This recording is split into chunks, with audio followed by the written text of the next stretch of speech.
태아의 태반에서도 미세 플라스틱이 발견될 만큼 미세 플라스틱 문제가 심각합니다. 국내에서도 처음으로 미세 플라스틱 저감 및 관리에 관한 특별법이 발의됐는데 이 법안이 갖는 의미를 알아봅니다.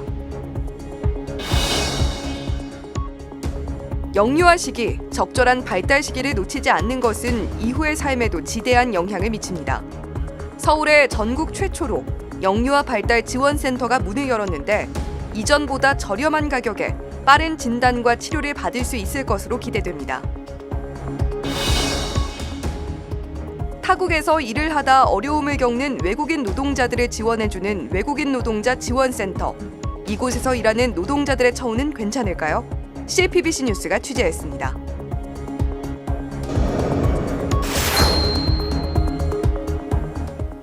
시청자 여러분 안녕하십니까? 6월 13일 화요일 CPBC 뉴스입니다. 미세 플라스틱은 해양과 토양은 물론 인체에도 심각한 영향을 주는 오염원인데요. 국내에서 처음으로 미세 플라스틱 저감과 관리를 위한 특별법이 발의됐습니다. 그 의미와 특별법 제정 전망은 어떤지 윤재선 기자가 살폈습니다. 일주일 동안 신용카드 한 장, 우리가 일상생활에서 생수나 소금, 맥주 등을 통해 섭취하는 미세 플라스틱의 양입니다.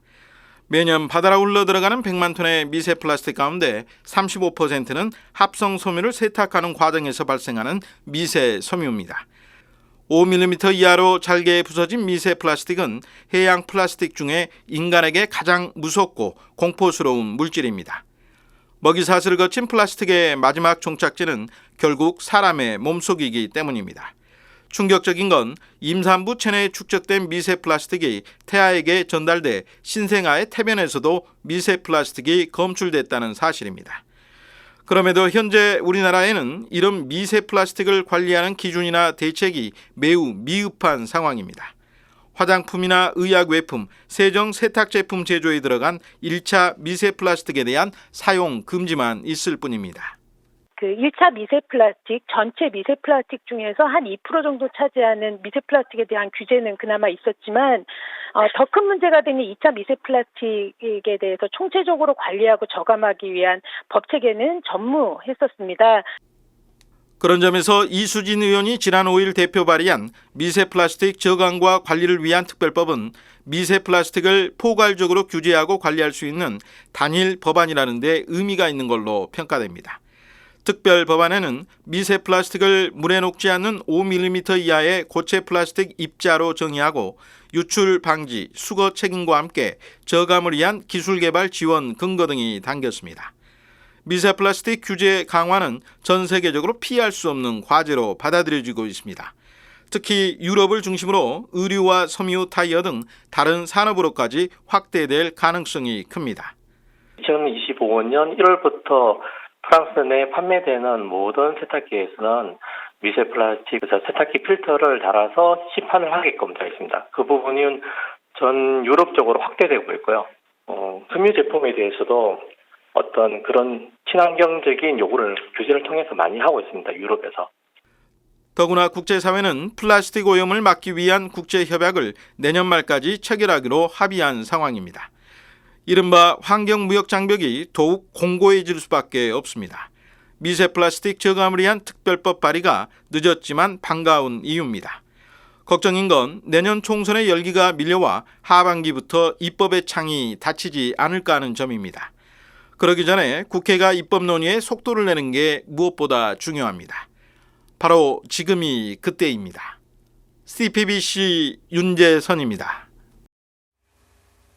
영유아의 경우 뇌발달 골든타임을 놓치지 않는 것이 무엇보다 중요한데요. 서울에 영유아의 건강한 발달을 지원하는 센터가 문을 열었습니다. 김영규 기자의 보도입니다. 서울 동작구 대방동에 위치한 서울아이 발달지원센터. 전국 최초로 문을 연 영유아 발달지원센터입니다. 엄마 아빠들이 이제 다 일하시고 이렇게 하다 보니까 나랑은 아무 문제 없는데 왜 선생님이 우리 아이를 이렇게 보지? 라는 게 더 우선이신 것 같아요. 저희가 직접 찾아가서 지원하는 시스템이 반드시 있어야 되겠다. 그래서 그런 의미를 가지고 개소를 하게 되었습니다. 검사 대상은 18개월에서 30개월 이하 영유아입니다. 조기 개입을 통한 개선 효과를 볼 수 있는 적기라는 판단했습니다. 어린이집 재원 아동과 가정 양육을 하는 아동 모두가 대상입니다. 센터는 무료 발달 검사부터 심층 상담, 치료 연계까지 원스톱으로 지원합니다. 비용 부담 등으로 조기 발견 시기를 놓치지 않도록 하기 위해서입니다. 서울시에 따르면 병원 대기 기간이 1년 이상 소요되고 검사 비용도 적게는 20만 원, 많게는 70만 원 정도가 듭니다. 그만큼 민간 전문기관에 접근하기 어렵다는 얘기입니다. 어린이집 재원 아동은 어린이집에서 센터에 신청하면 전문 검사자가 방문해 발달 검사를 진행합니다. 아동별 검사 결과는 부모가 동의하는 경우에 한해 어린이집에 제공됩니다. 심층 상담을 원할 경우 서울시 보육포털 누리집에 신청하면 무료로 전문가 상담을 받을 수 있습니다. 7월부터는 아이 발달 상태가 궁금한 부모를 대상으로 신청을 받아 전문가가 발달 상태 확인과 상담을 지원합니다. 역시 서울시 보육포털 누리집을 통해 예약하면 됩니다. 발달 검사 결과에 따라 정상군, 경계군, 위험군으로 나눠 맞춤형 지원을 합니다. 특히 위험군의 경우 심화 검사를 실시한 뒤 거주지 인근 바우처 기관과 전문 치료기관 연계 등의 치료방안 컨설팅을 제공합니다. 이를 위해 센터는 온라인 상담실을 비롯해 평가실, 모니터링실, 집단활동실 등을 갖췄습니다. 소아정신과 의사와 놀이치료, 임상심리 전문가 등이 포함된 자문단도 꾸렸습니다. 그 개월수에 꼭 해야 되는 과제를 어머니들께 상담하면서 말씀을 드리고 지금 한번 해보시라고 그 자리에서 이렇게 하거나 아니면 수행하신 과제를 저희한테 보내주시면 저희가 그거에 대한 의견을 해서 온라인 상담 다시 잡아드린다든지 이렇게 할 계획이고요. 서울아이 발달지원센터는 평일의 경우 오전 9시부터 오후 6시까지, 토요일은 오전 10시부터 오후 5시까지 문을 엽니다. 낮에 시간을 내기 어려운 보호자를 위해 화요일과 목요일에는 밤 8시까지 연장 운영합니다. CPBC 김영규입니다. 정부가 올해 외국인 노동자를 12만 명까지 받겠다고 발표했죠.